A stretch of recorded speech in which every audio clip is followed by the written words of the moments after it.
Éternel Dieu, Père Tout-Puissant, je te rends grâce. Merci pour ta parole. Que cette parole, Seigneur, puisse produire les fruits dignes de ta gloire. Et que ceci prenne place dans nos vies, au nom de Jésus. Que ton esprit nous enseigne et nous conduit dans toute la vérité. Amen. Notre thème est « Ce n'est ni par la puissance, ni par la force. » Ce n'est ni par la puissance, ni par la force, mais c'est par mon esprit, dit l'Éternel des armées. Zacharie chapitre 4, verset 6. Bien-aimé, l'homme peut accomplir de grandes choses. Il est même capable de relever plusieurs défis, mais ses capacités sont diminuées face à la montagne des difficultés qui se dressent devant lui. La peur de l'avenir, des maladies qui s'imposent, des deuils, de la finance, des dettes, du chômage et de la perte du travail, de la précarité, du rejet, du mépris, de l'injustice, de la haine, de la jalousie, des catastrophes, de l'environnement, des divorces, de l'avortement, des conflits, de la dépression, de la perversion, de la criminalité, les idéologies, l'affliction, les religions, les suicides, les meurtres, les faux prophètes, les démagogies, la corruption, etc.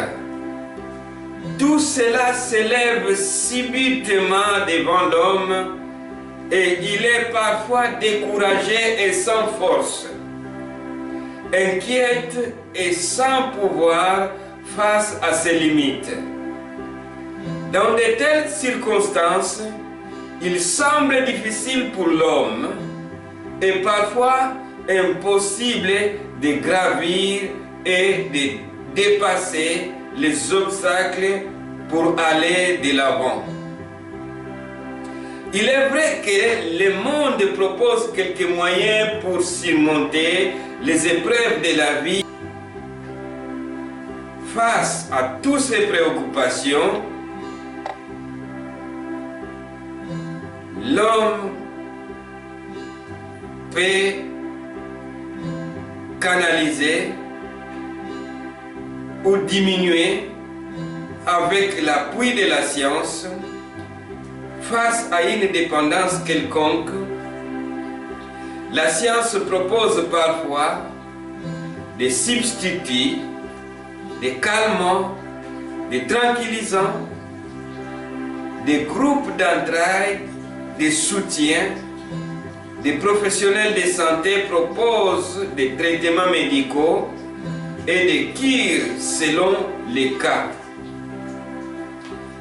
Assurément, ces méthodes peuvent aider un certain temps et laisser penser que nous avons réussi à vaincre nos géants.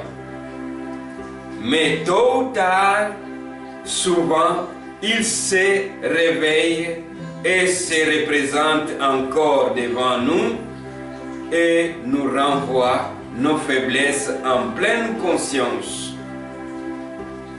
Nous comprenons alors que nous demeurons fragiles et à la merci de ces fléaux qui semblent nous ravager et nous engloutir. Mais Jésus nous interpelle. Il dit, sans moi, vous ne pourrez rien. Jean chapitre 15, verset 5b. Par là, il nous fait comprendre que nos efforts humains sont temporairement insuffisants. Il nous apprend qu'il est le seul qui peut nous aider à avoir une victoire totale et durable si nous reconnaissons notre impuissance et si nous reposons à lui toutes nos faiblesses. Voici ce qu'il dit encore dans le livre de Matthieu chapitre 11. Au verset 27, il nous dit ceci: « Toutes choses m'ont été données par mon Père, et personne ne connaît le Fils si ce n'est le Père. Personne non plus ne connaît le Père si ce n'est le Fils. Et c'est lui à qui le Fils veut le révéler. » Au verset 28 du même chapitre, il dit: « Venez à moi, vous tous qui êtes fatigués et chargés, et je vous donnerai du repos. » Au verset 29 du même chapitre, il dit: « Prenez mon joug sur vous et recevez mes instructions, car je suis doux et humble de cœur, et vous trouverez du repos pour vos âmes. »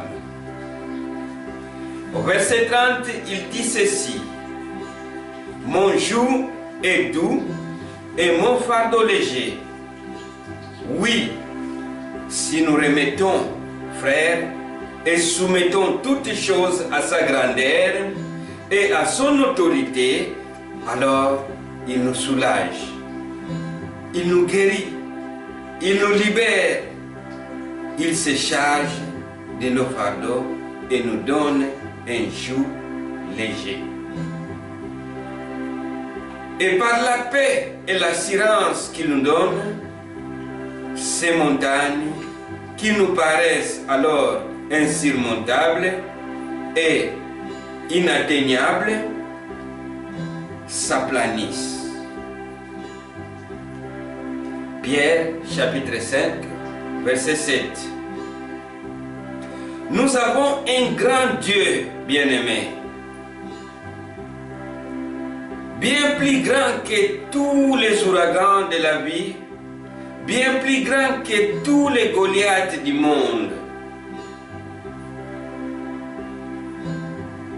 De ce monde de la chair et des pensées qui cherchent à nous asservir, nous faire peur et nous tuer.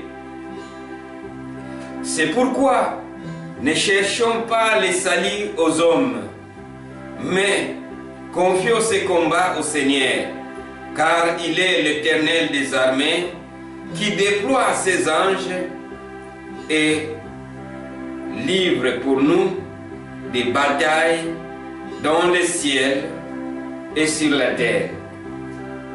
Oui, reconnaissons qu'il est le Dieu qui a tous les pouvoirs et domine dans tout l'univers, car à lui appartient toute la création. Psaume chapitre 24, verset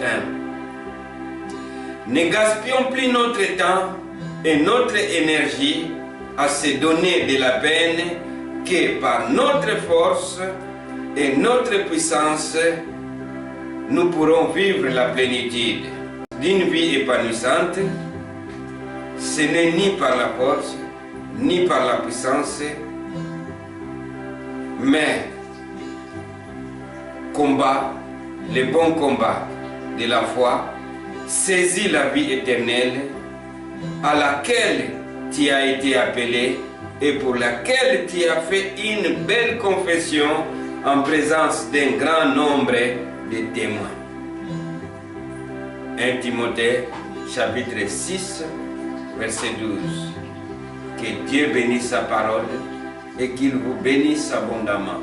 Que cette parole prenne place dans vos cœurs au nom de Jésus. Amen.